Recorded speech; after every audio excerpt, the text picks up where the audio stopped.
the Lord Buddha, and the other shining ones of many nations. So what it does, it takes the deity of Jesus Christ and makes him the same level as Buddha and tells children that they too can ascend to a higher point of living. Don, I have a book by the same author, Joan Hodgson, called Hello, Son. Now, this book teaches children that they travel out of their body and that they do this many times when they're asleep. It also teaches them that they have an aura, and one of the famous men in history with a great aura was Jesus. And it says here, "Dear Jesus is a wonderful sun man. His aura is so bright that it reaches everywhere like the sunshine. He always knows when people call to him for help." So really, it's a mixture of occultism with the gospel of Jesus Christ. Dan, the last book I have is The Missing Magical Energy, and I found this particularly fascinating. It's not a teaching book, it's a story book, and it tells a story of the planet Earth that's polluted, people are unhappy, very similar to what they describe as society today. And what happens following that is that the beings from space see that Earth is in trouble. They get together on a planet around a crystal ball, they build a crystal energy tower and send love beams to Earth. It comes in the form of rainbows, and everybody gets very happy in sending rainbows. And then suddenly, a new being appears to work in the skies with his little rainbow helpers, which, if you send a small fee, you can become a rainbow helper and get magical scrolls once a month.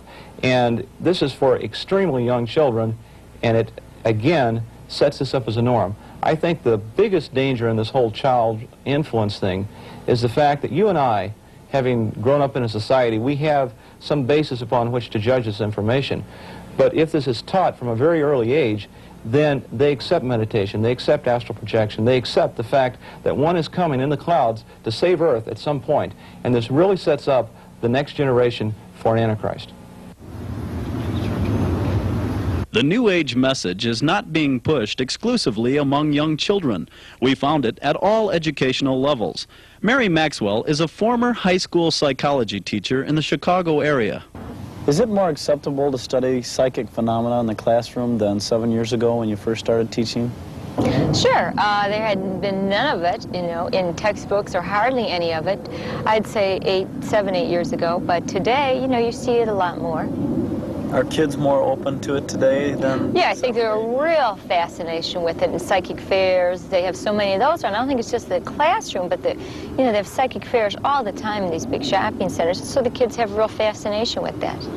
And they see it on television. They see the famous astrologer in Chicago, and every newspaper's got astrology in it. Every magazine's got astrology readings in it, so it's there for them every day to see it. The New Age movement is also making great strides at the college and university level. John F. Kennedy University in California offers advanced degrees in a wide range of holistic and occult studies. Dr. Hatha Saranda is the Dean of Consciousness Studies.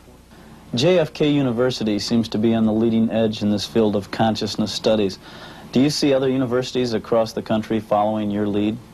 What I see is that increasingly universities are including courses in their curriculum in transpersonal counseling, or in parapsychology, or in spiritual traditions relating to mysticism, or in holistic health. We increasingly find educational surveys happening through various associations related to the area of consciousness, and what we see in those association reports are an expanding base of programs that are doing that. The New Age curriculum does not exclude adults. For example, this course by Louis Tice is offered to employees by several Chicago businesses. Surprisingly enough, a civil service welder employed at Fort Leonard Wood, Missouri, was required by the U.S. government to take this identical course.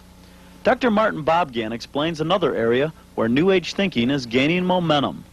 I'm a dean at a community college in Santa Barbara, and I administer a vast program where at least 1 in 4 adults in our community college district takes at least one of our offerings. And we have a large faculty of over 400 instructors in a vast variety of subjects. And what I have seen in the last 20 years that I have been here is a greater and greater interest in the psychological arena, particularly a greater and greater interest in mind and the power that the mind has to accomplish certain things. We have a lot of classes that have to do with hypnosis, self-hypnosis, visual imagery, how someone can achieve power over even extreme diseases like cancer. Although it's been demonstrated that the basic beliefs of the New Age movement stand in direct opposition to orthodox Judeo-Christian views of God and man, many are concerned that the New Age theology is successfully corrupting such orthodox beliefs. Sylvia Beadleston is a writer and researcher who has documented many of the New Age strategies. Has New Age thinking crept into the church? Yes, it has. There has been some very strong evidence coming back that this is exactly what's happening. They have said very seriously that this is an area that they will have to go into to reform more or less. You're seeing changes in ideals, changes in doctrine. You've got a different attitude coming through a lot of the churches now, where there's compromise. There's now a swing to a new thought in religion as well. And they have said that in dealing with religions is something that they really can't go in opposition to or meet as an opposing force, but much rather they would actually go through the churches. They would go through and just bring around to this new thought. Did you mention to me earlier that you first started hearing about the New Age in your church?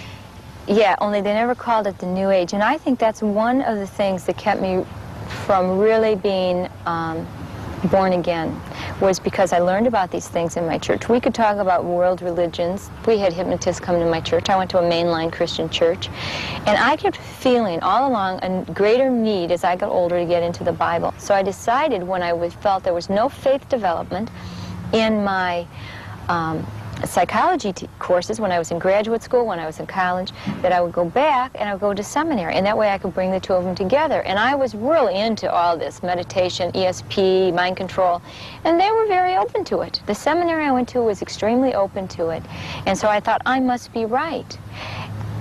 And I think that's one of the things we've got to really, as Christians, check on. Is it, does the Bible say it's true? I remember I started going to a combination Bible study nutrition class led by the wife of a Christian chiropractor in our area. And we got into, she was one of the most loving people I think I have ever met. And she was warm, and she was the epitome of the healthy woman. She was vibrant. She looked like a goddess, like a Greek goddess. And we just got into all sorts of things. We got into the colors of fruits that you eat affecting your moods. We got into eating 3 pecans a day to ensure that you never get varicose veins. We're talking, we got into it.